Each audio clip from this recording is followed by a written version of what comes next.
හරි. එතකොට මේක කියනවා තල්ල ප්‍රවාහයක බර්නෝලි සමීකරණය P සමානයි භාගයයි ρ v වර්ගය ධන h ρ g නියතයක් යන්නේ ලිවිය හැකි බව මෙතනදී සියලු පදවලට සුපුරුදු තේරුම් ඇත. මාන විශ්ලේෂණය මෙන්න මේ පදයට පමණක් භාවිතා කරමින් ඒට පීඩනයේ මාන ඇති බව.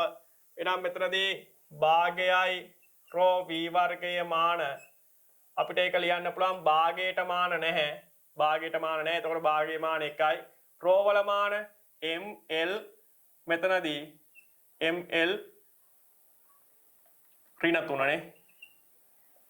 රෝවල මාන ඊට පස්සේ මෙතනදී L T ඍණ 1 වර්ගය L T ඍණ 1 වර්ගය. එහෙනම් මෙතනදී ml ඍණ 3 වැඩි කිරීම L වර්ගය T ඍණ 2. එහෙනම් මෙතනදී m L ඍණ 1 T ඍණ 2.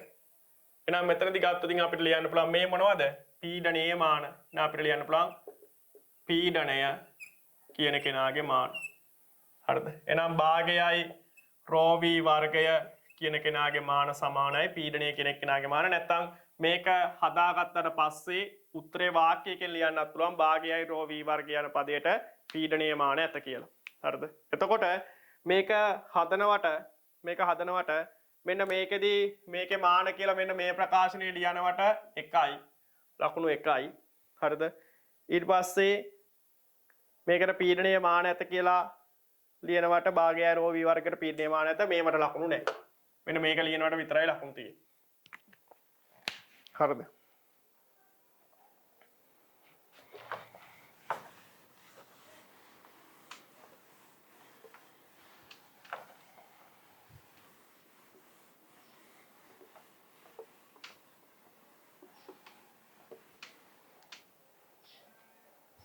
හරිද?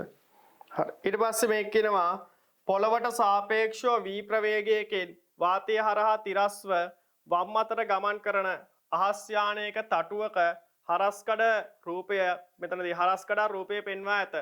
අහස් යානයට x ලක්ෂයේදී හරිද වාතයේ ප්‍රවේගයේ විශාලත්වය හා දිශාව. එහෙනම් අහස් යානයට සාපේක්ෂව x ලක්ෂයේදී එහෙනම් මෙතනදී අපිට දීලා තියෙන්නේ මොනවද? පොළවට සාපේක්ෂව v නියත වේගයෙන් ගමන් ගන්නා තිරස් මෙතනදී වම් අතට ගමන් ගන්නා අහස් යානයක හරස්කඩ රූපය පෙන්වා ඇත. එහෙනම් වාතයේ ප්‍රවේගය එහෙනම් පොළවට සාපේක්ෂව වාතය නිසලව පවතීයයි ගන්නලු. එහෙනම් මෙතනදී අපිට හරි ලේසි මොකද කරන් තියෙන්නේ? එහෙනම් පොළවට සාපේක්ෂව අපිට ගන්න පුළුවන් මෙතනදී පද ටික හැඳින්වුවොත් E කියලා ගමු පොළව. එහෙනම් W කියලා ගමු වාතය. ඊට පස්සේ මෙතනදී යානය අපි ගමු P කියලා. යානය. එහෙනම් පොළවට සාපේක්ෂව යානයේ ප්‍රවේගය මේ දිශාවට v පොළවට සාපේක්ෂව වාතයේ ප්‍රවේගය 0යි. ඊට පස්සේ අපෙන් අහන්නේ මෙතනදී යානයට සාපේක්ෂව වාතය. එහෙනම් මෙතනදී ගත්තොත් එහෙම මේ වෙලාවේදී w, e ධන e, p. එහෙනම් මෙතනින් ගත්තොත් එහෙම මෙතන බිඳුව ධන මේක අකුර මාරු කළා අනිත් පැත්තට. එහෙනම් මෙතනින් අපිට ගන්න පුළුවන් මේකෙදි p සමානයි යානයට සාපේක්ෂව වාතයේ මේ දිශාවට. හරිද? ඔය විදියට. හරිද? හරි. ඊට පස්සේ ඒ කොටස හරිය සිම්පල් A. එහෙනම් අන්න ඒක ලියනවට මෙතනදී ඒක ලියනවට ලකුණු මෙන්න මේක මෙහෙම ලියලා ගන්නත් පුළුවන්. එහෙම නැතුව වාක්‍යයකින් ලියලා තියෙනවා නම් ඒත් හරි. ඒ කියන්නේ මෙතනදී ගුවන් යානයට සාපේක්ෂව වාතයේ ප්‍රවේගය මෙන්න මෙහෙම ලියලා තියෙනවා නම් මේක මෙහෙම ගණනය කරලා පෙන්නුවා මේ සමීකරණ අරගෙන ලියලා පෙන්නුවත් හරි. නැත්නම් මෙතනදී යානයට සාපේක්ෂව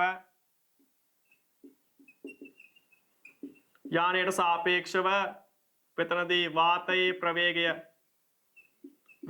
ප්‍රවේගය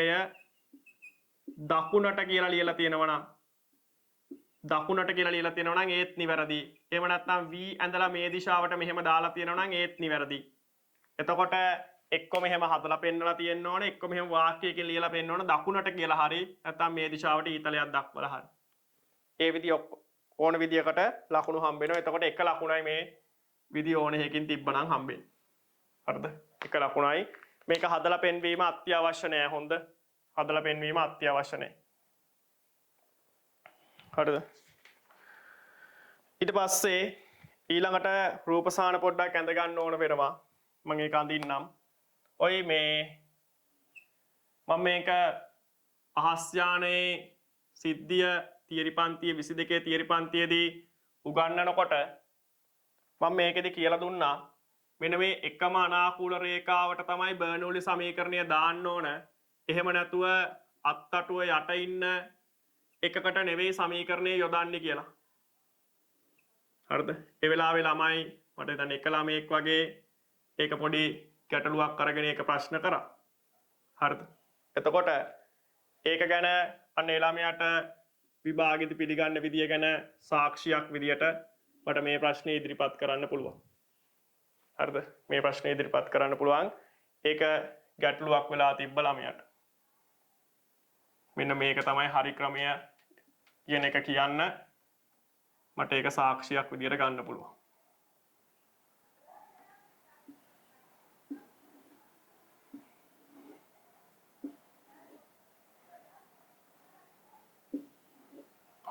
හරිද? එතකොට මෙන්න මෙතන වර්ගඵලය අපි a1 කියලා ගමු.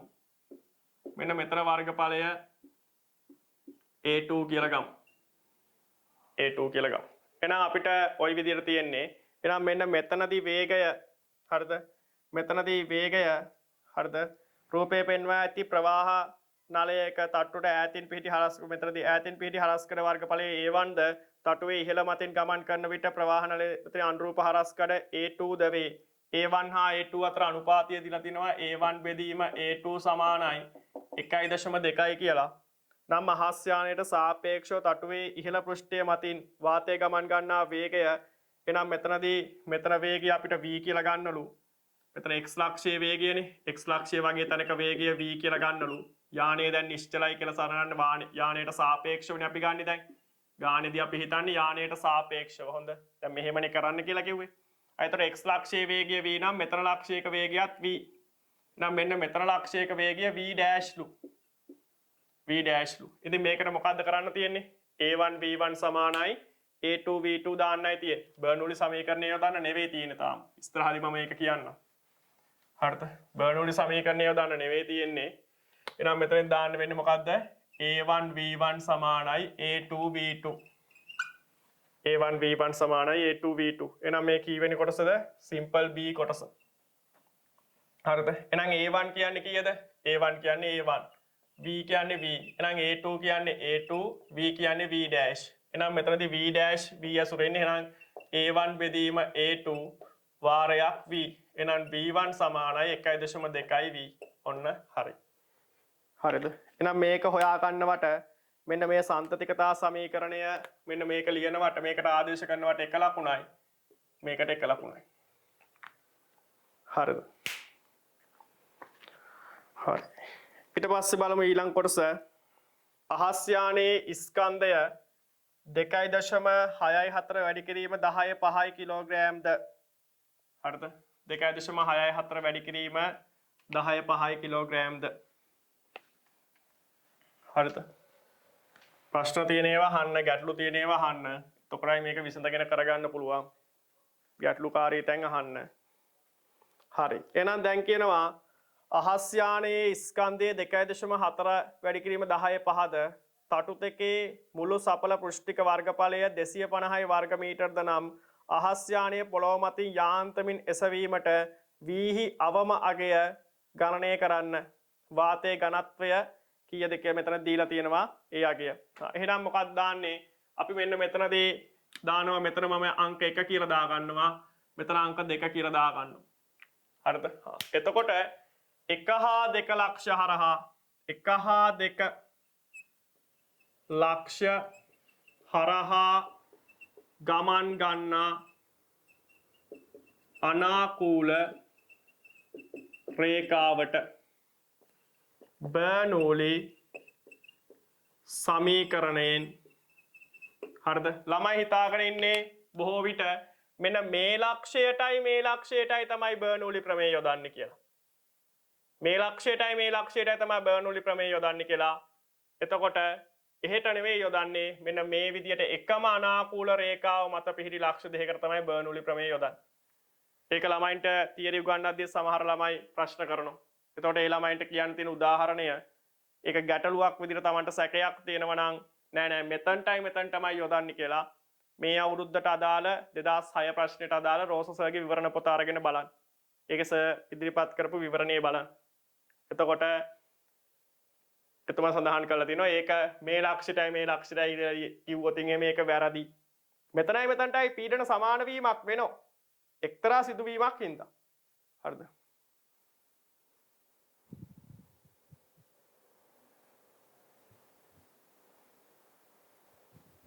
විභව ශක්තිය නොසලකා හරිනව කොහොමත් ගැටලුවකදී. හරිද? මේක මේ විදිහේ ගැටලුවකදී විභව ශක්තිය වෙනස මම මෙතන මේ රතු පෑනෙන් ලියනවා. ඔයගොල්ලෝ රතු පෑනෙන් ලියන්න එපා. මම මේ පාට පේන්න ඕනේ හින්දා ලියන්නේ. මෙතන මේ මට්ටම විභව ශක්තිය ශුන්‍ය මට්ටම. මෙතන ඉඳන් මෙතනට තියෙන විභව ශක්ති වෙනස නොසලකා හරිනවා. ඉතින් ඒක ලොකු ගැටලුවක් නෙවෙයි. දැන් මේ බලන්න මම ඒව ඔප්පු කරලා පෙන්නලා ඇති. සාමාන්‍යයෙන් මේ වෙනස ගත්තට පස්සේ අපි හිතමු 10යි සෙන්ටිමීටර් කියලා. මේ වෙනස 10යි සෙන්ටිමීටර් නැත්නම් 20යි සෙන්ටිමීටර්. ඒ වගේ ලොකු අගයක් වුණත් ඇතිවන පීඩන වෙනසේ අගය කීයද? දැන් ජලය කියලා හිතමු. ජලය 10යි සෙන්ටිමීටර්, වාතය 10යි සෙන්ටිමීටර්. මම මේවා ඔප්පු කරලා පෙන්නුවා ගණන් හදනකොට ඇයි ඒව අත්තරින්නේ කියන එක, වාතයේදී උඩුකුරු තෙරපුම හිතන්නේ නැත්තේ ඇයි කියන එක. ඒ දේවල් මම පැහැදිලි කරලා පෙන්නලා ඇති. හරිද? එතකොට මෙන්න මේකේ ලක්ෂ දෙක අතර පරතරය 10යි සෙන්ටිමීටර්. ජල භාජනයක වාතයේ ලක්ෂ දෙක අතර පරතරය 10යි සෙන්ටිමීටර්. එහෙනම් මෙතන පීඩනය P නම් මෙතන පීඩනය P dash කියලා ගත්තේ P dash සමාන වෙන්නේ P ධන H rho g ට. මෙතනදි ගත්තොත් එහෙම මෙතන පීඩනය P නම් මෙතනදි ගත්තොත් එහෙම P සමාන වෙන්නේ P dash සමාන වෙන්නේ P ධන H rho g ට. හරිද? මේ වාතයේ ජලයේ 10යි සෙන්ටිමීටර් ගැඹුරකින් ඇතිවන පීඩනය මෙතනදී ජලයේ 10යි සෙන්ටිමීටර් ගැඹුරකින් ඇතිවන පීඩනය වාතයේ 10යි සෙන්ටිමීටර් ගැඹුරකින් ඇතිවන පීඩනය. නම් මේක සුළු කරලා බලන්න. P dash සමානයි P ධන මෙතනදී 10 වැඩි කිරීම 10 ඍණ 2 වැඩි කිරීම 10 3 වැඩි කිරීම 10. හරිද? එහෙනම් මෙතනදී ගත්තොත් එහෙම 10 ඍණ 2 අපරන. එහෙනම් මෙතනදී P ධන 1000 කියලායි එන්නේ. P ධන 1000 කියලායි එන්නේ. P ධන 1000. මේක සුළු කරලා බලන්න. P dash සමානයි මෙතනදී P ධන 10 වැඩි කිරීම 10 ඍණ 2 වැඩි කිරීම 1.2 වැඩි කිරීම 10. එහෙනම් මෙතනදී P ධන 1.2. දැක්කද? අතන්ට වඩා 10 ගුණයකින් විතර මෙතන ආගේ අඩුයි. දැන් ජල භාජනයක වගේ නම් මේ විදිහේ චූටි උසක් නොසලකා හරින්න බෑ. ජල භාජනයක ද්‍රවයක වගේදී නම් මේ විදිහේ චූටි උසක් නොසලකා හරින්න බෑ. දැක්කනේ ඒක ලොකු වගයක්. නමුත් මෙතනදී එහෙම මේ වෙනස නොසලකා හරින්න පුළුවන්. වාතයේ තියෙන වෙලාවෙදී ඒක නොසලකා හරින්න පුළුවන්. පැහැදිලිනේ? අන්න ඒකයි එතනදී ඒක ගැන හිතන්න නැති වෙන්න හේතුව. හරිද? එතකොට නම් දැන් බර්නෝලි සමීකරණය යොදන්න පුළුවන්. හරිද? එතකොට එහෙනම් බර්නෝලි සමීකරණය යොදනවා මොකද්ද? මෙතනදී පීඩනය අපි මෙතන පීඩනය P1 කියලා ගමු. මෙතන පීඩනය P2 කියලා ගමු. මෙතන පීඩනය P2. හරිද? මෙතන පීඩනය P1, මෙතන පීඩනය P2. එහෙනම් මෙතනදී ගත්තොත් එහෙම P1 ධන විභව ශක්තිය බිඳුවයි ධන භාගයයි ρ V1 වර්ග නැත්නම් V වර්ගය සමානයි P2 ධන බිඳුව ධන භාගයයි ρ V dash k වර්ගය. එහෙනම් මෙතනදී මොකද වෙන්නේ? වේගය වැඩි තැන V dash වැඩිනේ, වේගය වැඩි තැන පීඩනය අඩුයි. එහෙනම් P1 ඍණ P2 සමානයි භාගයයි ρ. මෙතනදී V dash වෙනුවට ආදේශ කරන V dash වර්ගය වෙනුවට 1.2 V ගේ වර්ගය ඍණ V වර්ගය. එහෙනම් මෙතනදී ගත්තොත් එහෙම P1 ඍණ P2 සමානයි භාගයයි ρ. මෙතන අපිට දාන්න පුළුවන් 1.44 ඍණ 1 වාරයක් V වර්ගය. එහෙනම් මෙතන ගන්න පුළුවන් අපිට P1 ඍණ P2 සමානයි. මේක සුළු කරලා දෙකෙන් බෙදුවට පස්සේ අඩු කරාම 0.44 නේ. එහෙනම් 0.22 ρ වාරයක් මෙතනදී V වර්ගය. ඔන්න ඔහම එනවා. හරිද? හරි. එහෙනම් මෙතනදී ගත්තොත් එහෙම දැන් මොකද්ද? මේ වෙලාවේදී යානය මත ඇතිවන බලය අහලා තියෙන්නේ. එහෙනම් මෙතනදී ගත්තොත් එහෙම අපිට මෙතන දෙකෙන් ගුණ කරන්නත් වෙනවනේ. එක් අත්තටුවක් මතනේ අපි බලය හොයාගත්තේ. එහෙනම් අහස් යානයේ මෙතනදී ස්කන්ධයේ මෙච්චර තටු දෙකේ සඵල වර්ගඵලය මෙච්චරක් නම් එහෙනම් මෙතනදී අහස් යානයේ පොළොව මතින් යාන්ත්‍රික නැසවීමට අවශ්‍ය වී එහෙනම් මෙතනදී අපිට ගන්න පුළුවන් දැන් මේ විදියට අත්තටුව තියෙනවා නම් කොහොම අත්තටුව තියෙනවා නම් මෙතනින් මේකට ලම්බකව කොහොම බලය ඇති වෙනවා කැපිටල් F. එතකොට මෙතනින් ගත්තොත් ඉතින් මෙයාගේ බර ක්‍රියා කරනවා mg. එහෙනම් අපිට ගන්න පුළුවන් මෙතනදී එසවුම් බලය නැත්නම් මෙතනදී ඇතිවන බලය සමානයි මොකක්ද P1 ඍණ P2 වැඩි කිරීම කැපිටල් A. දැන් මෙතනයි මෙතන අතර කොහොමද මේ සම්බන්ධය ආවේ? මෙන්න මේ විදියට. දැන් බලන්න මෙතන තියෙන අනාකූල රේඛාවල හැසිරීමමයි මෙතන තියෙන්නේ. එහෙනම් මෙන්න මෙතන තියෙන පීඩනයමයි මෙතන තියෙන්නේ. මෙතන තියෙන පීඩනයමයි මෙතන තියෙන්නේ. ඒතකොට එතනින් යන වේගයමයි එතනින් යන වේගය. හරිද? එතකොට බර්නෝලි සමීකරණය යොදන්නේ මෙතනටයි. අර එන පීඩන අන්තරයම මේ අත්තටුවේ ඉහළයි පහළයි අතර පීඩන අන්තරයට සමාන වෙන්නේ මේ ලක්ෂයගේ හැසිරීම සර්ව සම වෙන හින්දා. ඒ ලක්ෂ දෙකේ හැසිරීම සර්ව සමයි. හරිද? එහෙනම් මෙන්න මේක තමයි ඇතිවන බලය. එහෙනම් මෙතනදී ගත්තොත් එහෙනම් මොකද්ද වෙන්නේ? එස වෙන විට යාන්තමින් එස වෙන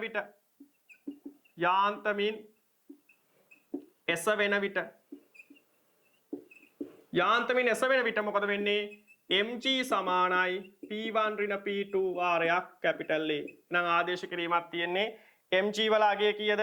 mg වල අගය 2.64 ගුණ කිරීම 10 5 වැඩි කිරීම 10. හරිද? ස්කන්ධය වැඩි කිරීම බර. හරිද? ඒතර ග්‍රෑම් කරගත්ත. එහෙනම් මෙතනදී 0.22 වැඩි කිරීම රෝ කියන්නේ මෙතනදී 1.2 වාරයක් v වර්ගය තටු දෙකේම සඵල වර්ගඵලය තමයි 250 කියලා දීලා තියෙන්නේ. තටු දෙකේම සඵල වර්ගඵලය. හරිද? තටු දෙකේ මුළු සඵල වර්ගඵලය. එහෙනම් මෙතන 250. එහෙනම් 250 ආයි දෙකෙන් ගුණ කිරීමක් අවශ්‍ය වෙන්නේ නැහැ. එහෙනම් ඔන්න ඕක සුළු කරලා අපිට v වලට උත්තරයක් ගන්න පුළුවන්. හරි. ඉක්මන් කරා.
නම් ඕකේ සමීකරණය සුළු කරනවා 250 සුළු කරන එක අපිට ලියා ගන්න පුළුවන්. මෙතනදී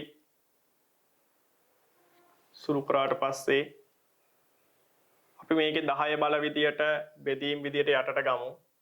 එහෙනම් 2.64 ගුණ කිරීම 10.6 සමානයි මෙතනදී 22 බෙදීම 12 ඒක අපි ගමු 1000 විදියට යටට වැඩි කිරීම 250 වාරයක් v වර්ගය. එහෙනම් 250 මේකට කපලා යනවා 4යි කියලා. 250 මේකට 4යි කියලා කැපුණාට පස්සේ 264 ගුණ කිරීම 10/4 කියලා ගමු. එහෙනම් මෙතනදී 12 වරක් 22. එහෙනම් 22න් 12 22න් ගුණ කරන්න ලේසි. එහෙනම් මෙතනදී 4යි මෙතනදී 2යි. එහෙනම් මෙතනත් ආයේ 24 ඔහොම. එහෙනම් 4යි 6යි 2. අන්න අපිට සුළු කිරීම ලේසි වුණා. 264 හැදෙනවා මෙතනින්. 264 බෙදීම 4 වැඩි කිරීම v වර්ගය. එහෙනම් 264ට 264 කපලා ගියා. එහෙනම් මෙතනදී v වර්ගය සමානයි 4 වැඩි කිරීම 10/4. එහෙනම් v සමානයි 2 වැඩි කිරීම 10 වර්ගය. ඒ කියන්නේ v සමානයි 200යි ms ඍණ 1. 200යි ms ඍණ 1. මේකේ හරියටම 200 එනවා. මාරම වැඩේ කියන්නේ පුතේ මේ ඒ අවුරුද්දේදී ලඝු පොතේ 44 සඳහා තියෙන අගේ වැරද්දක් හින්දා 224යි 225යි අතර උත්තර ඇවිල්ලා තියෙන ළමයින්ටත් ලකුණු හම්බුණා. බලන්න කොච්චර සූක්ෂම ඕගොල්ලන්ට සාධාරණ ඉෂ්ට කරනවද කියන එක. හරිද? එතකොට ලඝු පොතේ වැරද්දක් හින්දා 200 කියන එකකට ලකුණු දෙනවා. 200 කියන එකට ලකුණු දෙනවා. 224යි 225යි අතර කියන්න ආපු ළමයින්ටත් ලකුණු දෙනවා. හරිද? ඔක ලඝු පොත බලලා සුළු කරන්න දෙයක් නැහැ. නම් මේකට ලකුණු දෙන විදිය ගත්තොත් එහෙම මෙන්න මේ විදිය බර්නෝලි සමීකරණයට ආදේශ කිරීමට 1 ලකුණයි. බර්නෝලි සමීකරණයට ආදේශ කිරීමට 1 ලකුණයි. හරිද? බර්නෝලි සමීකරණයට ආදේශ කිරීමට 1 ලකුණයි. මෙන්න මෙතන mg ට සමාන කරලා මෙන්න මේ විදියට බලය හදා ගන්නවට 1 ලකුණයි. mg ට ආදේශ කළා ගුණ කළා බලය හදා ගන්නවට 1 ලකුණයි. හරිද? ඊට පස්සේ ඊළඟට අවසාන උත්තරයට තමයි ඊළඟට ලකුණු හම්බෙන්නේ. අවසාන උත්තරය සුළු කරලා ගන්නවට 1 ලකුණයි. අවසාන උත්තරය සුළු කරලා ගන්නවට 1 ලකුණයි.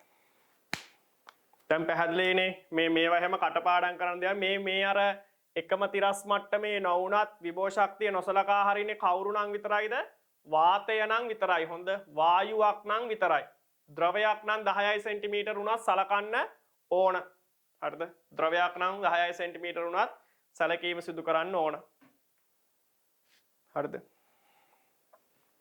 එතකොට විශේෂයෙන්ම යාන්ත්‍ර විද්‍යාව අමාරුයි යාන්ත්‍ර විද්‍යාව සෙට් නෑ. යාන්ත්‍ර විද්‍යාව සාමාන්‍යයෙන් එකපාරට එහෙම සෙට් වෙන එකක් නෙවෙයි. හොඳට තේරුම් ගන්න යාන්ත්‍ර විද්‍යාව පුළුවන් තරම් සෙට් වෙන්නේ ගණන් හදලම. ගැටලු විසඳලාම තමයි මේක සෙට් වෙන්නේ. හරිද? තියරි නෝට් එකක් බැලුවට කීයටවත් මේක සෙට් වෙන්නේ නැහැ. හරිද? බහුතරයකට සෙට් වෙන්නේ නැහැ. එහෙම සෙට් වෙන ළමයි කිහිප දෙනෙකුත් ඉන්නවා. හරිද? එහෙම යාන්ත්‍ර විද්‍යාව ඕනම එකක් තියරි එක ඉගෙන ගත්ත ගමන් පුළුවන් වෙන ළමයි සෙට් එකක් ඉන්නවා. බහුතරයකට පුළුවන් වෙන්නේ නැහැ. හරිද? එතකොට මේක පුළුවන් වෙන්නේ පුළුවන් තරම් ගණන් හැදුවාම. එතකොට විශේෂයෙන් වැඩ බැරි යාන්ත්‍ර විද්‍යාව අමාරුයි කියන සෙට් එකට මොකද්ද තියෙන්නේ? එතකොට හදන ගණන් පිළිවෙල දාන්නෝ. හදන ගානේ උත්තරේ අනිවාර්යයෙන්ම ඕගොල්ලෝයි ගෙදරක් තියෙනවා. එහෙනම් ඒක පිළිවෙලට බලලා මේකට සම්බන්ධ වෙලා මේකේ Tamanට මතුවෙන ප්‍රශ්නත් අහලා මේක හරියට ඉවරයක් කරගන්න. හරිද? ওই 2005 ඉඳන් 20 වෙනකන් එක දිගට ප්‍රශ්න ටික කරන්න අනිවාර්යෙන් සෑහෙන ප්‍රමාණයක් මේකේ ගොඩ. හරිද? හරි. ඊට පස්සේ මේකේ D කොටස අහනවා. මෙතනදී ගුවන් පතය මත අහස් යානය නිසලතාවයෙන් ගමන් අරඹන අතර එහි එන්ජිම මෙන්න මෙච්චර තිරස් මෙතනදී එළවුම් බලයක් ක්‍රියා කරයි. එනම් වාතය නිසා ඇතිවන රෝධක බලයේ සාමාන්‍යයේ මෙච්චර නම් සීහි ගණනය කළ වේගය අත්කර ගැනීම සඳහා අහස් යානය කොපමණ දුරක් ගුවන් පතේ චලිත විය යුතුද? එහෙනම් ඉතින් හරිම ලේසි. මොකද්ද කරන් තියෙන්නේ? F සමානයි ma දාන්න තියෙන්නේ. F සමානයි ma දාන්නයි තියෙන්නේ. හරිද? F සමානයි ma දාන්නයි තියෙන්නේ.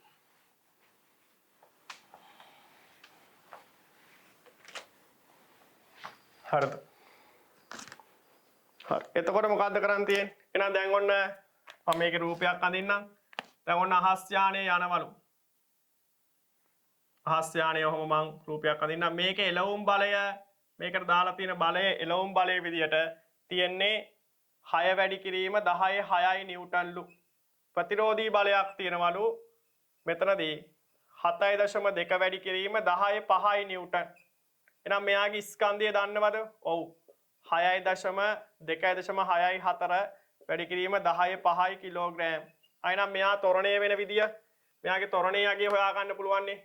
මම මේ වෙන පාටක් නැති හින්දා රතු පෑනෙන් ලකුණු කරන්නේ. හරිද? එහෙනම් මේ දිශාවට දාන්න පුළුවන් මොකද්ද මෙයාට? F සමානයි ma.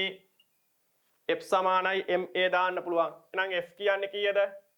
6 වැඩි කිරීම 10 6 ඍණ මෙතනදී 0.72 වැඩි කිරීම 10 6 සමානයි මෙතනදී 2.64 වැඩි කිරීම 10 5 වාරයක් සිම්පල් A. එහෙනම් 10 5 හැමතැනින්ම කපන්න පුළුවන්. 10 5 හැමතැනින්ම කපලා දැම්මට පස්සේ මෙතනදී අපිට ගන්න පුළුවන් මේකෙදී ගන්න පුළුවන් අපිට 6 වැඩි කිරීම 10 ඍණ 7.2 වැඩි කිරීම 10 සමානයි 2.64 වැඩි කිරීම සිම්පල් A. එහෙනම් මේක සුළු කරාට පස්සේ 60 ඍණ මෙතනදී 0.7 0.7යි 2. එහෙනම් මෙතනදී 60 ඍණ 7.2 සමානයි 2.64යි සිම්පල් A. දැන් සිම්පල් A සමානයි මේක සුළු කරාට පස්සේ අපිට එනවා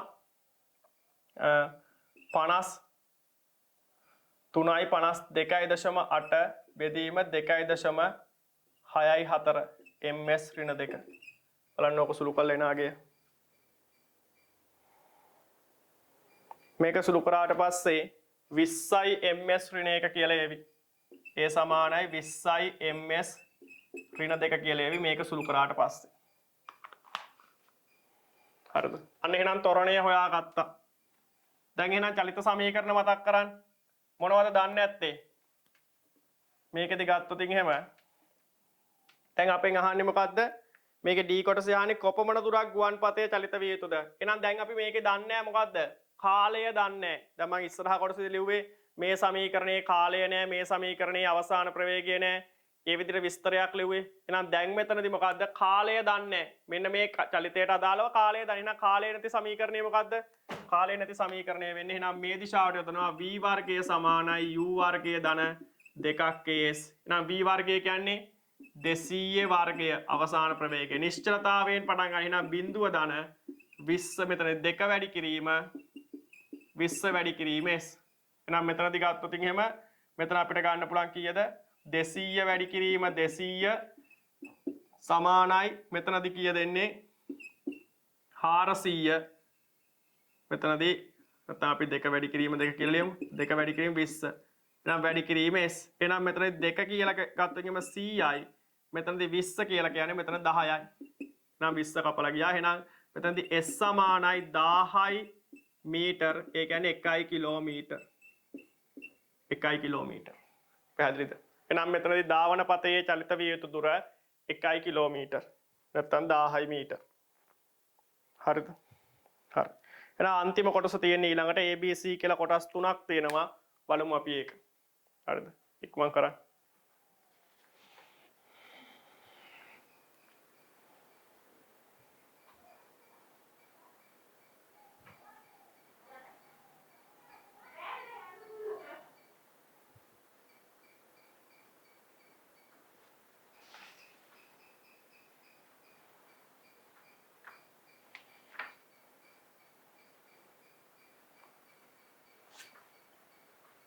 ඊට පස්සේ මෙතනදී මේ f සමානයි ma කොටසට දෙන ලකුණු ගැන බැලුවොත් එහෙම f සමානයි ma සමීකරණය ලියනවට මෙන්න මෙතන මෙන්න මේ විදිහට මේක ලියා ගන්නවට ලකුණු 1යි. මේක ලියනවට අගේ ආදේශ කළ 1 ලකුණයි. ඊට පස්සේ එතන ත්වරණය හොයා ගන්නවට ලකුණු නැහැ. එතකොට මෙන්න මේ විදිහට විස්ථාපන සමීකරණයට මෙන්න මේකට මේ v වර්ගය සමානයි u වර්ගය දැන් 2යි a ට ආදේශ කරනවට 1 ලකුණයි. ඊට පස්සේ මෙතනදී අවසාන උත්තරය සුළු කරලා ගන්නවට 1 ලකුණයි. අවසාන උත්තරය සුළු කරලා ගන්නවට 1 ලකුණයි. හරිද? මෙතනදී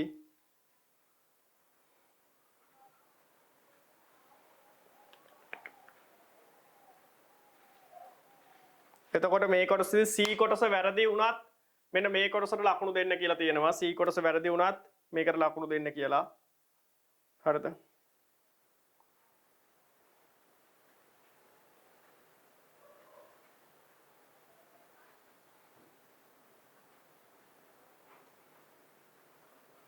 මේක තවත් ක්‍රමයකට හදන්න පුළුවන් මෙන්න මෙහෙම.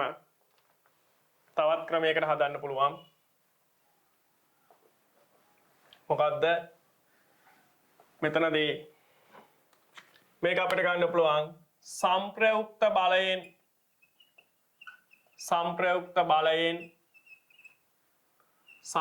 බලයෙන් කළ කාර්ය සමානයි චාලක ශක්ති වැඩිවීම. සංප්‍රයුක්ත බලයෙන් කළ කාර්ය සමානයි චාලක ශක්ති වැඩිවීම. අර ඝර්ෂණ බලයට විරුද්ධව කළ කාර්ය සමානයි චාලක ශක්ති අඩුවීම වගේම සංප්‍රයුක්ත බලයෙන් කළ කාර්ය සමානයි චාලක ශක්ති වැඩිවීම. එහෙනම් මෙතනදී අපිට ගන්න පුළුවන් f වැඩි කිරීම s සමානයි භාගයයි mv වර්ගය ඍණ බිඳුව. එහෙනම් f කියලා කියන්නේ 6 වැඩි කිරීම 10 6 ඍණ 0.72 වැඩි කිරීම 10 6 වාරයක් s තමයි අපිට ඕන. භාගය වැඩි කිරීම m කියලා කියන්නේ කීයද? m කියලා කියන්නේ මෙතනදී 6යි දශ මෙතනදී 2.64 ගුණ කිරීම 10 5 වැඩි කිරීම 200 වර්ගය 200 වර්ගය 200 වර්ගය. එහෙනම් මේක සුළු කර ගන්න පුළුවන් s සමානයි මෙතනදී 2.64 ගුණ කිරීම මේකෙදි ගත්තොත් එහෙම 10 5 අපිට එහෙනම් 10 5 කපලා දාන්න පුළුවන්. එහෙනම් මෙතන 2.64 වැඩි කිරීම 200 වර්ගය කියන්නේ 200 වැඩි කිරීම 200. එහෙනම් බෙදීම මෙතනදී දෙක වාරයක් මෙතනදී 10 5 කපලා ගියාට පස්සේ 60 ඍණ කීය කියලා දෙන්නේ මෙතනදී ගත්තොත් එහෙම 55.53 මේක ගත්තට පස්සේ මෙන්න මෙතන සුළු වෙච්චාගේ 52.8 60 ඍණ 7.2 නේ. හරි. එතකොට 10 5 කපලා ගියාම එහෙනම් මෙතනදී මේකෙන් සුළු කරලා ගන්න පුළුවන් මේ වගේ මෙතන 20යි. එහෙනම් මෙතන 20යි කියලා එනවා. එහෙනම් මේක බෙදීම 40. එහෙනම් s සමානයි 200 වැඩි කිරීම 200 බෙදීම 40. එහෙනම් මේ බිඳුවට මේ බිඳුව මෙතනදී මේක කපලා යනවා 1 1 කපලා ගියාට පස්සේ s සමානයි 1000 මීටර කියන එක එතනින් සුළු කර ගන්න පුළුවන්. ඒ කියන්නේ 1 කිලෝමීටර. දැන් තමන් එක ක්‍රමයකට හැදුවා කියලා මේ ක්‍රමයට හදන්න නැතුව ඉන්න එපා. මේකත් හදන්න. මේ වෙන විකල්ප ක්‍රමයක්. මේ විදිහටත් හදන්න පුළුවන්. එතකොට අර මම කලින් සමීකරණය කියලා දුන්න ඝර්ෂණ බලයට විරුද්ධව කළ කාර්ය චාලක ශක්තිය අඩුවීමට සමාන වුණා වගේම ඝර්ෂණ මෙතන සංප්‍රයුක්ත බලය මගින් කර කාර්ය චාලක ශක්තිය වැඩි වීමට සමානයි. ඒ සමීකරණ දෙකම දෙපැත්තට පාවිච්චි කරන්න පුළුවන්. හරිද? එතකොට ඒව ගොඩක් වැදගත් දැන්. හරිද? ගොඩක් වැදගත් දැන් ඒවා.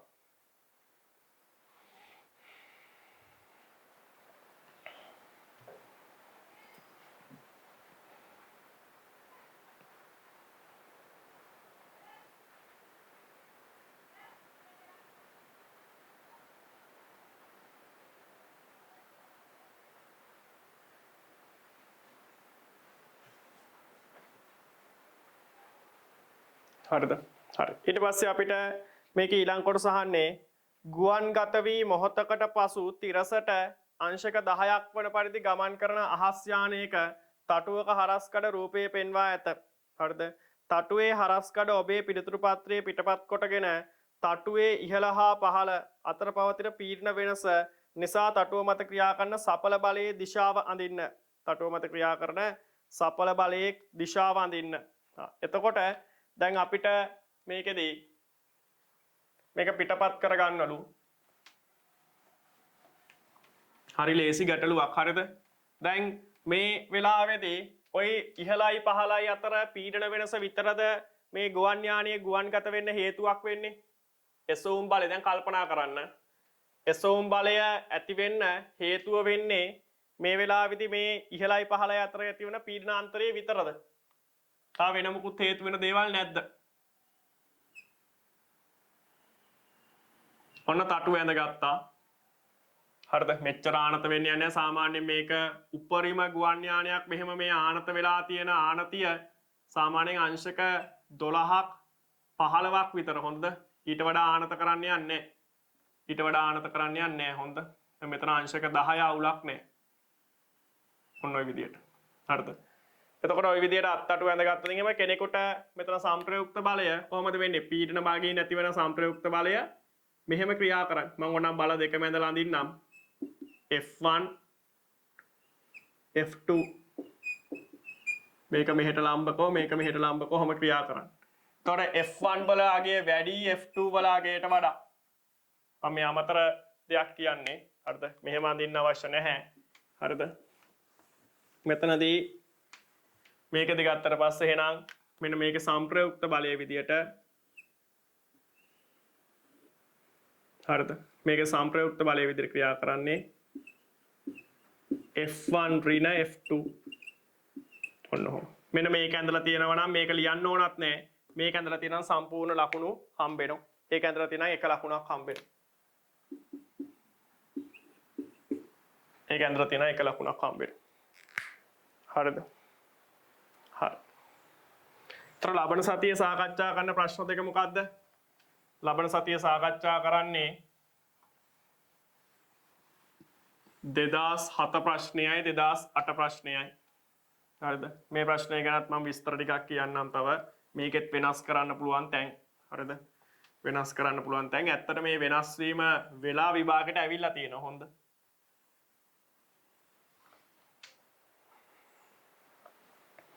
හරිද? හරි. ඊට පස්සේ කියනවා දැන් අහස් යානයට සාපේක්ෂව තහටුවල මෙතනදී තටුවල ඉහළ පෘෂ්ඨය මත වාතයේ වේගය 250 ms ශ්‍රේණියක දක්වා වැඩි වේ. හරිද? අහස් යානට සාපේක්ෂව තටුවල ඉහළ පෘෂ්ඨයට යටින් වාතයේ වේගය එකෙහි ගණනය කළ අගෙහිම පවතී යයි උපකල්පනය කොට දැන් තටු මත මෙතනදී ක්‍රියා කරන සපල සිරස් එසවුම් බලය ගණනය කරන්න. මෙන්න මේ ගැටලුවේදී ප්‍රශ්නේ පොඩි වැරද්දක් වෙලා තියෙනවා.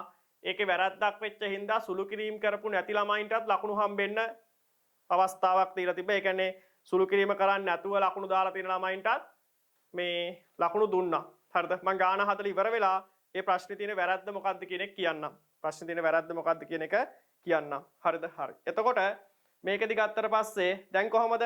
දැන් අර මෙන්න මේ සමීකරණය P1 ඍණ P2 සමානයි P1 ඍණ P2 සමානයි භාගයයි රෝ මෙතනදී V dash ගේ වර්ගය ඍණ V වර්ගය කියන සමීකරණය අපිට එකපාර ගන්න පුළුවන්ද? මේක එකපාර ගන්න බෑ. මේක එකපාර ගන්න බෑ. හරිද? මේක සමීකරණයේ යොදනවා නම් මේක ඔප්පු කරලා පෙන්නලා ගන්න ඕන. අර ඉස්සෙල්ලා ගත්තා වගේම සාධාරණ ඔප්පු කරලා පෙන්නන්න ඕන. නමුත් මෙතනදී ඒ ගැටලුවේම ඊළඟ කොටසක්නේ. ඒතකොට ඒ ගැටලුවේම ඊළඟ කොටසක් හදනකොට ආයි මේක ඔප්පු කරලා පෙන්නන්න ඕන නැහැ. හරිද? මේක ආයි ඔප්පු කරලා පෙන්නන්න ඕන නැහැ. අපි කලින් මේක හදනකොට ඔයගොල්ලෝ නෝට් එක ලියාගත්ත එකේ බලන්න උඩ තැනකදී මේක ඔප්පු වෙලා තියෙනවා.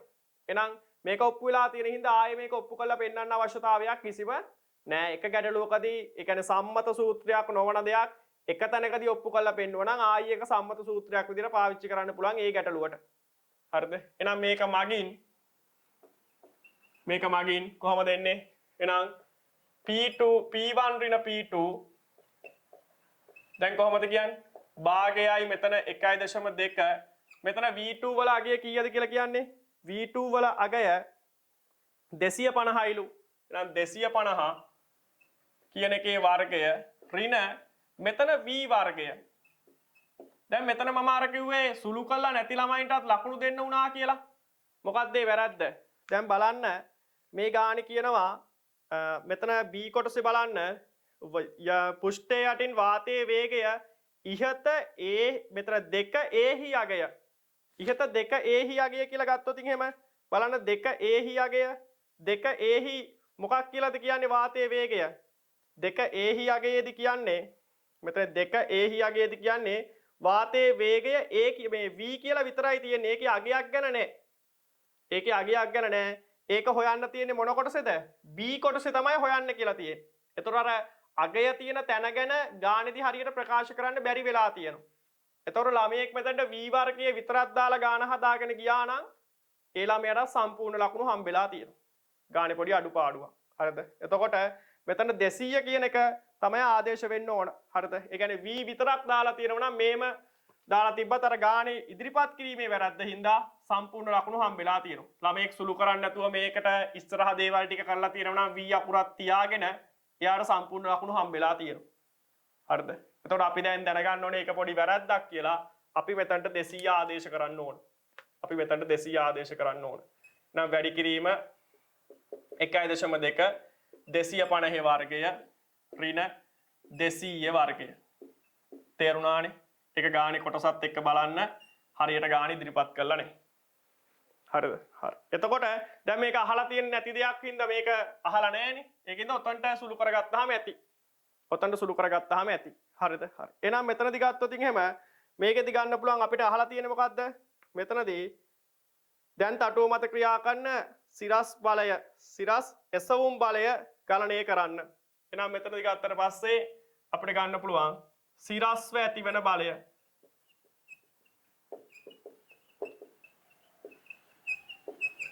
සිරස්ව ඇතිවන බලය. හරිද? සිරස්ව ඇතිවන බලය. එහෙනම් මෙතනදී ගත්තොත් එහෙම සිරස්ව ඇතිවන බලය ගත්තොත් එහෙම අපිට ගන්න පුළුවන්. දැන් කොහොමද? දැන් යානයේ ඉන්නේ මෙහෙම. එහෙනම් සිරස්ව ඇතිවන බලය දැන් යානයේ ඉන්නේ මෙහෙම හින්දා යානයේ ඉන්නේ තිරසට අංශක 10ක් ආනතම. එහෙනම් මෙතනදී අභිලම්බය මෙහෙම යන්දොතින් මෙතනදී මොකද වෙන්නේ? මෙතන 80යි මෙතන ආයේ මොකද්ද වෙන්නේ? මෙතන 10යි. එහෙනම් මෙතන මේක අංශක 10යි. පැහැදිලිද? මේක මෙතනදී ගත්තට පස්සේ රේඛා ඇඳලා බලන්න. අතන 10 නම් මේක මෙහෙම තිරස් රේඛාවක්, මේක මෙහෙම සිරස් රේඛාවක්. එහෙනම් මෙතන 90යි. එහෙනම් මෙතන 80යි, මෙතන 10යි ආයි. එයි මේකයි ලම්බකයිනේ. එහෙනම් මෙතන ආයේ 10යි. එහෙනම් මේ එසවුම් බලය ගත්තට පස්සේ කොහොමද එන්නේ? එසවුම් බලය සමාන වෙන්නේ මේකෙදි භාගයයි. හරිද? නැත්තම් අපි මේක ගමු. මෙතනදී පීඩනාන්තරයනේ මේ ගත්තේ. එහෙනම් මෙතනදී බලය ගන්න පුළුවන් P1 ඍණ P2 වාරයක් කැපිටල් A. ඒක විභේදනය කරාම මෙහෙට cos 10 cos 10. ତර වගුවෙන් අපි cos 10 අගය බලන්න ඕනේ. එහෙනම් මෙතන භාගය වැඩි කිරීම 1.2 වාරයක් 250 වර්ගය ඍණ 200 වර්ගය වාරයක් මෙතන කැපිටල් A කියන්නේ 250. වැඩි කිරීම cos 10 අගය එතනට බලලා ආදේශ කරන්න ඕන. හරිද? cos 10 අගය එතනට බලලා ආදේශ කරන්න ඕන. එහෙනම් මෙතන cos 10.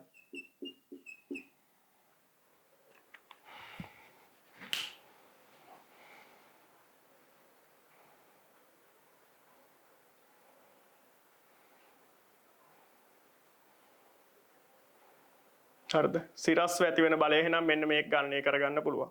එහෙනම් ඊට පස්සේ අපිට ගන්න පුළුවන් එසවුම් බලය. මෙතනදී මේක අඩු කරලා තියන්න ඕන. එසවුම් බලය වෙන්නේ mg ඍණ p1 ඍණ p2 a වාරයක් cos 10. p1 ඍණ p2 වාරයක් cos 10. හරිද? හරි. එහෙනම් මෙතනදී දැන් mg ට ආදේශ කරන්න. හරිද? mg ට ආදේශ කරන්න.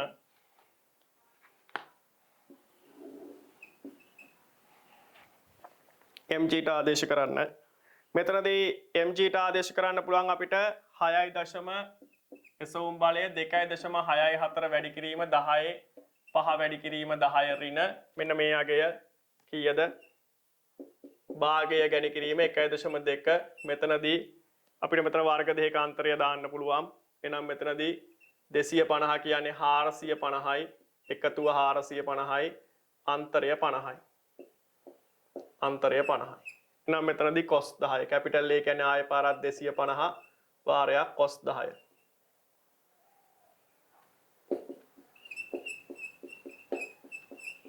හරිද? එහෙනම් ඉතින් ඔක cos 10ත් ආදේශ කරලා සුළු කරන්න. මම හිතනවා cos අගේ බලන්න යන්නේ නැහැ. cos 10ත් ආදේශ කරලා සුළු කරන්න. මෙතනදී ඒක සුළු කරාට පස්සේ 6.8 වැඩි කිරීම 10 5 නිව්ටන් කියලා එනවා. එතකොට මේක 7 වැඩි කිරීම 10 5 නිව්ටන් කියලා තිබ්බත් ලකුණු හම්බ වෙනවා. ඔන්න ඕකයි උත්තරේ.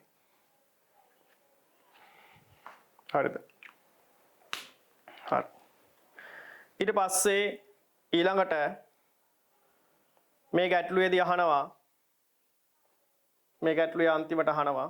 දැන් මේ බලන්න මම ඒක කියන්න කලින් මේ ටික කියලා ඉන්නම්. මේ ගැටලුවේදී මෙන්න මෙතනදී මේ ගුවන් යානයේ ගුවන්ගත වෙන්න මේ තටුව දෙපස ඇති වෙච්ච පීඩන වෙනස විතරමද හේතු වෙන්නේ? මේ ගුවන් යානයේ ගුවන්ගත වෙන්න තටුව දෙපස ඇති වෙච්ච පීඩන වෙනස විතරමද හේතු වෙන්නේ? නෑ. ඊට වඩා තව දෙයක් තියෙනවා. මොකද්ද? දැන් වාතය මෙහෙම ගලාගෙන එනවනේ. මේක වාතය කපාගෙන හොම ඉස්සරහට එනවනේ. වාතය කපාගෙන ඉස්සරහට එනකොට වාත අංශු මෙයාගේ ගැටිලා මෙහෙම තියෙන මේ අත්තටුවේ ගැටිලා මෙහෙට විසික් වෙනව නේද? නැත්නම් මෙහෙට හරි විසික් වෙනව නේද? මේ එන වාත අංශු මෙහෙට ගැටලා මෙහෙට විසික් වෙනවා. මේ දිශාවලට විසික් වෙනෝනේ. එතකොට මොකද වෙන්නේ? මේ අත්තටුවේ ගැටීම හින්දා වාත අංශු වල ගම්ම්‍යතාවය වෙනස් වෙනවා. වාත අංශු වල ගම්ම්‍යතාවය වෙනස් වීම හින්දා මේ අත්තටුව මත මොකක් ඇති වෙනවද? බලයක් ඇති වෙනවා. ඇත්තටම මේ පීඩන අන්තරයට අමතරව අන්නේ අංශු වල වාත අංශු වල සිදුවන ගම්‍යතා වෙනස් වීමත් මේක ගුවන්ගත වීමට බලපානවා. මේ ගුවන්ගත වීමට හේතුවක් වෙනවා. මේ ගුවන්ගත වීමට බලයක් සපයනවා. හරිද? ගුවන්ගත වීමට බලයක් සපයනවා. අන්න එතකොට ඒ පිළිබඳව ප්‍රශ්න කිරීම 2013 A level paper එකේ ඇහුවා. ඒක සම්බන්ධයෙන් ප්‍රශ්න කිරීම 2013 A level paper එකේ ඇහුවා. 2013 A level paper එකේ ඇහුවා. හරිද? හරි. එතකොට අපි මේ ප්‍රශ්නේ කරද්දී ඒක ගැන බලමු. හරිද? එතකොට ඔයගොල්ලෝ දැන් මේකත් එක්ක try කරලා බලන්න මේ ප්‍රශ්නය. අපි නැත්තම් මේක ළඟට මේ ප්‍රශ්නය කරමුද? ලබන සතියේ 2013 ප්‍රශ්නේ කරමු. හරිද? එතකොට මේක විස්තර කරා විතරයිනේ. එතකොට ඒක ඉක්වන්ට කවර් වෙනවනේ. නැත්තම් ඔක ආයේ 2013 ප්‍රශ්නේ නැකන් හිටියාම මේ ටික අමතක වෙනවනේ. එහෙනම් අපි ඊළඟට 2013 ප්‍රශ්නේ කරමු. දැන් එහෙනම් ලබන සතියේ 2013 ප්‍රශ්නයයි 2007 ප්‍රශ්නයයි කරමු. හරිද? හරි. එතකොට එහෙනම් ඒකත් හේතු වෙනවා. ඊට පස්සේ මෙතන තියෙනවා ඉහළ උසකදී වාතයේ ඝනත්වය මොකද වෙන්නේ? දැන් මෙතනදී ගත්තට පස්සේ මේ අවස්ථාවේදී 10 කිලෝමීටර් හරිද? මෙතනදී අහස් යානයක් තිරස්ව v1 වේගයකින් ගමන් කරන අවස්ථාවක් සලකන්න 10 කිලෝමීටර් උසක්ලු. හරිද? මෙතනදී උසේදී වාතයේ පොළොවට සාපේක්ෂව නිසල නම් v1 හි අගය මෙතනදී v1 හි අගය ඉහත දෙකෙහි සඳහන් කළ හරිද? දැන් යානයේ ගමන් ගන්නා වේගය v1 ලු. v1 හි අගය c හි සඳහන් කළ ගණනය කළ v ට වඩා වැඩි විය යුතුය. මෙසේ වැඩි වීමට හේතුව දෙන්න. අහස් යානය මෙතනදී ස්කන්ධය අහස් යානයේ ස්කන්ධය දෙක කොටසේ අගයම පවතින බව උපකල්පනය කරන්න. එහෙනම් මෙතනදී ගත්තොත් එහෙම දැන් මේ බලන්න. මෙතන සුළු වෙලා එනකොට අපිට v වර්ගයක් ආවනේ මෙතන. එහෙනම් v වර්ගය මෙතන සුළු වෙලා ආවට අපිට අර අන්තිමටම ආව ප්‍රකාශනය කොහොමද ආවේ? අන්තිමට ආව ප්‍රකාශනයක් ආව අපිට එක්තරා තැනකදී කොහොමද ආව ප්‍රකාශනයේ p1 ඍණ p2 වාරයක් කැපිටල් A සමානයි 0.22 රෝ v වර්ගය වාරයක් කියලා. ඔන්නෝම ප්‍රකාශනයක් ආව මතකද? වැඩි කිරීම කැපිටල් A නැත්නම් 250. මෙන්න මෙහෙම ප්‍රකාශනයක් ආව මතකද? දැන් මෙතනදී වාතයේ ඉහළට ගියාට පස්සේ මොකද වෙන්නේ? වාතයේ ඉහළට ගියාට පස්සේ මේ රෝ වල අගය අඩු වෙනවා. වාතයේ ඝනත්වය අඩු වෙනවා. වාතයේ ඝනත්වය අඩුවීම සිදු වෙනවා. වාතයේ ඝනත්වය අඩුවීම සිදු වෙනවා නම් වාතයේ ඝනත්වය අඩුවීම සිදු වෙනවා නම් මොකද වෙන්නේ? අර එසවුම් බලය අඩු වෙනවා. එසවුම් බලය අඩු වෙනවා. එසවුම් බලය අඩු වෙනවා නම් මොකද වෙන්නේ? මේකෙදි ගත්තොත් එහෙම එසවුම් බලය අඩුවීම වළක්වා ගන්න v වැඩි කරගන්න ඕන. v වැඩි කරගන්න ඕන. 2022 අයටයි 21 අයටයි දෙකටම ඕගොල්ලන්ට කරන අර ඉස්කෝල පේපර් සාකච්ඡා කරන පන්තියේදී මේ විදියටම තනක් ආවා මේ ළඟදී. මතකයිද? ওই විදියම තනක් ආවා. මතකද මෝටරය රත් වීම හින්දා එළියට එන වාත ධාරාව රත් වෙලා ඒකේ ඝනත්වය අඩු වෙච්ච හින්දා අර යකඩ කෑල්ල ඔස්සගෙන ඉන්න බෑ කියලා කිව්වේ. ව්‍යුහගත රචනාවක අන්තිම කොටස. හරිද? එතකොට ඒ වගේම දෙයක් තමයි මෙතනත් වෙන්නේ. මොකද්ද වෙන්නේ? ඝනත්වය අඩු වෙනවා. ඝනත්වය අඩු වෙන හින්දා එසවුම් බලය අඩු වෙනවා. එහෙනම් එසවුම් බලයේ ඒ අඩුවීම වැඩි කරගන්න නම් මොනව කරගන්න ඕනද? ඒකට අදාළව වේගය වැඩි කරගන්න ඕන. එහෙනම් ඊට පස්සේ කල්පනා කරන්න මේ ගුවන්ගත වෙලා ඉන්න ගුවන් යානයකට එහෙම වේගය වැඩි කරගන්න ක්‍රමයක් තියෙනවද? තියෙනවද? ඔව් ක්‍රමයක් තියෙනවා. මොනවද? අර අත්තටු ගාව කැරකැවෙන විදිහේ ෆෑන් වගේ જાතියක් දැකලා තියෙනවද? අත්තටු වලට යටින් තියෙන්නේ.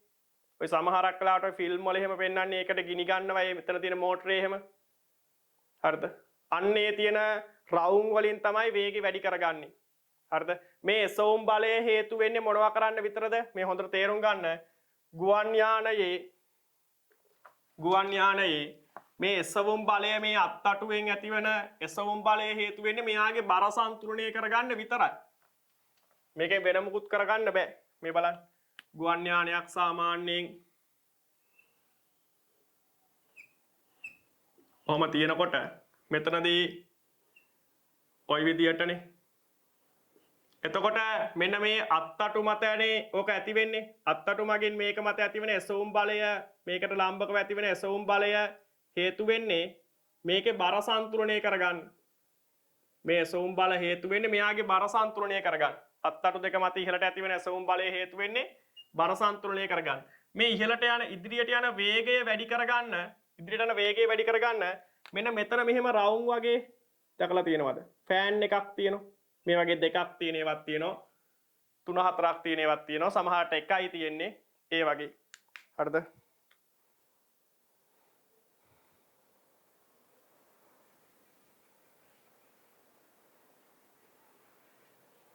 හරිද? මොනවද ප්‍රශ්න තියෙන්නේ?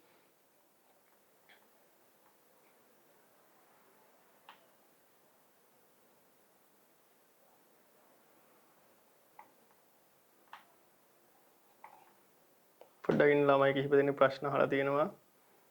එසෝම් බලය සමානයි ඉහළට ඇති බලයෙන් මේක අඩු කරාම. හරි. ඔව්. එසෝම් බලය සමානයි mg බලය අඩු කරාම. මේ මෙතන හැදුවේ.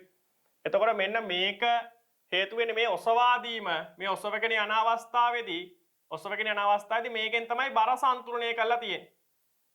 මේකෙන් තමයි බර සන්තුලනය කරලා තියෙන්නේ. හරිද? එසවුම් බලය ඒ අවස්ථාවේදී උඩට එසවෙන අවස්ථාවේදී මේ කතා කරේ. ඔය එසවුම් බලය සමානයි බර ඒකෙන් අඩු කරලා එසවුම් බලය කියලා ගත්තේ. ඒක ගුවන් යානයේ ගුවන්ගත වෙන අවස්ථාවේදී. මෙන්න මේ ආනතව ඉන්න අවස්ථාවකට තමයි ඒක හරි කියේ. දැන් මේ කතා කරන්නේ තිරස්ව ගුවන්ගත වෙලා යන අවස්ථාවක් ගැන. හරිද? අවස්ථාව පටලවා ගන්න එපා. ඔය එසවුම් බලය මේකේ බරෙන් අඩු කරලා ගන්නවා කියන එක කතා කරේ මොනවා වෙන අවස්ථාවේද? පොළව මට්ටමේ පොළවේ තිබ්බ ගුවන් යානය ගුවන්ගත වෙන අවස්ථාවේදී. හොඳ පටලවා ගන්න එපා. පොළවේ තියෙන ගුවන් යානය ඔසවා ගන්න තමයි එතනදී එසවුම් බලය ගැන කතා කරේ. දැන් මේ යන්නේ කොහෙද? දැන් මේ ගුවන්ගත වෙලා තිරස්ව මේ ගුවන් යානය ගමන් කරන ගමන් තියෙන්නේ. තිරස්ව මේ ගුවන් යානය ගමන් කරන ගමන් තියෙන්නේ. එතකොට මෙයාගේ බර mg නම් මෙතන mg සමාන වෙනවා කාටද? සිරස් සමතුලිතතාව සලකන්න mg සමානයි මේ ඇති වෙන බලයට F2 ඍණ F1ට. නැත්නම් F1 ඍණ F2ට. තේරුණාද? හරිද? ඔය විදිහටයි තියෙන්නේ. සමතුලිත අවස්ථාවේදී ඒක තමයි බර සන්තුලනය කිරීම වෙන්නේ. හරිද? ඔතනින් තමයි බර සන්තුලනය වීම වෙන්නේ. එතකොට මෙයාගේ දැන් මේක බර සන්තුලනය කරන්න බැරි වෙනවනේ. මොනවා වෙන වෙලාවෙද? වාතයේ ඝනත්වය අඩු වුණොත් මේ බලයේ අගය අඩු වෙනවා.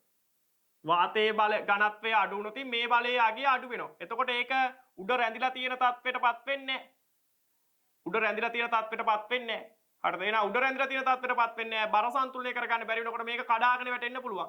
එහෙනම් අන්න වාතයේ ඝනත්වය අඩු වෙන තැනදී මෙන්න මේ තියෙන රවුම් මේ ෆෑන් පාවිච්චි කරලා මොකක් කරගන්නවද? මේක වේගය වැඩි කරගන්නවා. වේගය වැඩි කරගන්නකොට මෙතන v පදය වැඩි වෙනවා. එහෙනම් අන්න එතකොට ආයෙ බර සන්තුලනය කරන්න පුළුවන්. බර සන්තුලනය කරන්න පුළුවන්. පැහැදිලිද? හරි. ඊට පස්සේ තා මොනවද අහලා තියෙන්නේ?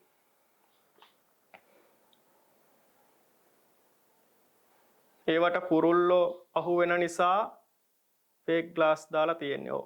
හරිද? ඒ විදිහට විවිධ උපක්‍රම තියෙනවා. හරිද?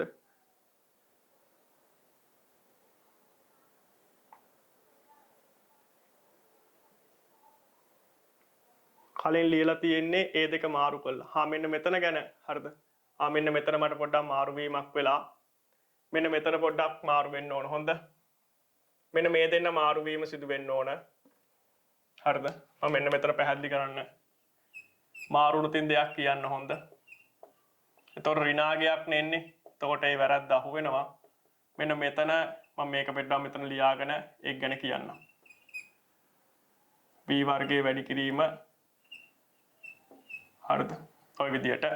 එතකොට ගත්තොත් එහෙනම් මෙතනදී මේ වෙලාවේදී මම මෙන්න මේ පද දෙක මාරු කරලා ලියලා තියෙන්නේ. හොඳ.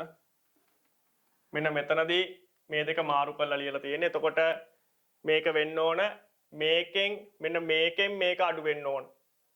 හරිද? ඔයගොල්ලෝ ඒක හදාගන්න. මෙන්න මේ පදයෙන් මේක අඩු වෙන්න ඕන. මෙන්න මේ විදිහට ඒක නිවැරදි වෙන්න ඕන. මෙතනදී භාගය වැඩි කිරීම 1.2 450 වැඩි කිරීම 50 වාරයක් 250 වැඩි කිරීම cos 10 කියන එකෙන් අඩු වෙන්න ඕන 2.6යි 4 වැඩි කිරීම 10යි 5 වැඩි කිරීම 10 කියන එක. හරිද? ඔන්න ඕක අඩු කරන දෙන්න මාරු වෙන්න ඕන. බර අඩු වෙන්න ඕන ඒකේ. හරිද? හරි. ඒක එතන ඒ කියන්නේ මේකේ කොටස් අංක B වලදී මේ C කොටසට කලින් කොටසේදී මෙන්න මේක මාරු කරගන්න මේ දෙන්නව. මෙතනට එන්න ඕන මෙයාව. මෙතනට එන්න ඕන මෙයාව. මම මෙතනින් කලින් ලියපු එකෙත් අර MG ඒ දෙන්න මාරු කරගන්න. හරිද? සුළු කිරීමේ ඒක ලියනකොට වැරද්දක් වුණා. හරි. එතකොට මෙන්න මේක ගැන ලියා ගන්න. මේක ගැන ලියා ගන්න. මේක ගැන ලියා ගන්න. වැරද්දක් වුණොත් කියන්න සුළු කිරීම වල හරි ලියනකොට හරි. හරිද? හරි. එහෙම ලියා ගන්න.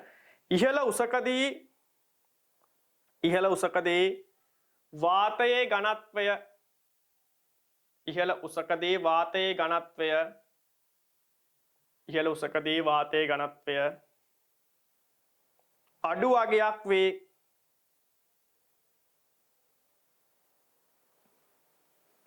ඉහළ උසකදී වාතයේ ඝනත්වය අඩු අගයක් වේ. ඉහළ උසකදී වාතයේ ඝනත්වය අඩු අගයක් වේ.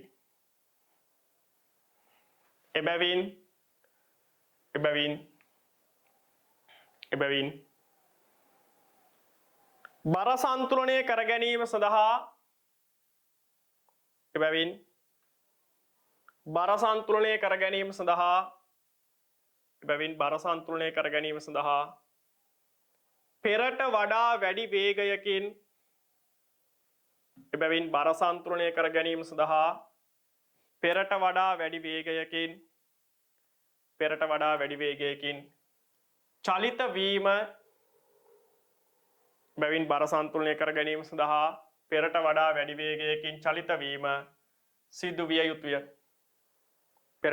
වේගයකින් චලිත වීම සිදු විය යුතුය. හරිද? සමහරක් ළමයි මේකට උත්තර විදිහට ලියලා තිබුණලු මේ මොනවද? ඉහළදී වායුගෝලීය පීඩනය අඩු වගයක් කියන එක. සමහර ළමයි මේ ප්‍රශ්නෙට උත්තරයක් විදිහට ලියලා තිබ්බලු ඉහළදී වායුගෝලීය පීඩනය අඩුයි කියන එක. ඉහළදී වායුගෝලීය පීඩනය අඩුයි කියන එක ඇත්ත. උඩට යනකොට ඊට ඉහළින් පවතින වායු කඳේ බර අඩුයිනේ. හරිද? ඒක නැත්නම් ඉහළින් පවතින වායු කොටස අඩුයිනේ. ඒක හින්දා ඉහළදී වායු කඳේ මෙතන වායු පීඩනය අඩුයි කියන එක නිවැරදි. හරිද? ඉහළට යන්න වායුගෝලීය පීඩනය අඩු වෙනවා. ඒකයි මුහුදු මට්ටමේදී පීඩනයට වඩා කඳුකර ප්‍රදේශයේ පීඩනය අඩු වෙන්න හේතුවක් වෙන්නේ. හරිද? කඳුකර ප්‍රදේශයට ඉහළින් නැති වායු කඳේ උස අඩුයි. මුහුදු මට්ටමේට ඉහළින් නැති වායු කඳේ උසට වඩා. මම ඒවා පැහැදිලි කරලා තියෙනවා. හරිද? එතකොට ඒක හින්දා වායුගෝලීය පීඩනය මේ ඉහළ මට්ටමේදී අඩුයි කියන එක ඇත්ත. නමුත් මේ සිදුවීමට ඒකේ බලපෑමක් නැහැ. මෙතනදී වැඩි වේගයකින් චලිත වෙන්න හේතුව වෙන්නේ ඝනත්වය අඩුවීම. මෙන්න මෙතන තියෙන ඝනත්ව පදය අඩුවීම. මෙතන තියෙන ඝනත්වය අඩුවීම හින්දා මේ බලය අඩු වෙන්න උත්සාහ කරනවා. ඒ අඩුවීම වළක්වා ගන්න මේක වැඩි වේගයකින් චලනය වෙනවා. ඒතර වේගය වැඩි කරගන්නේ මොනවයින්ද? මෙන්න මේ යානයේ සවි කරලා තියෙන මෙන්න මේ ෆෑන් මගින්. හරිද? හරි. එහෙනම් අදට ඔතනින් ඕක ඉවරයි. එතකොට මේකේ අන්තිම කොටස් වලට ලකුණු ගත්තොත් එහෙනම් මෙන්න මේක ලියනවට මේක පැහැදිලි කරලා ලියනවට එක ලකුණක් හම්බෙලා තියෙනවා. හරිද? එක ලකුණක් හම්බෙලා තියෙනවා. ඊතුරු ලකුණු ටික මෙන්න මේකට මට ලකුණු කියන්න බැරි වුණා. එතකොට ඊතුරු ලකුණු ටික 15 වෙන් ඊතුරු ටික මෙන්න මේ කොටසටයි හම්බෙන්නේ. හරිද? හරි. එහෙනම් ලබන සතිය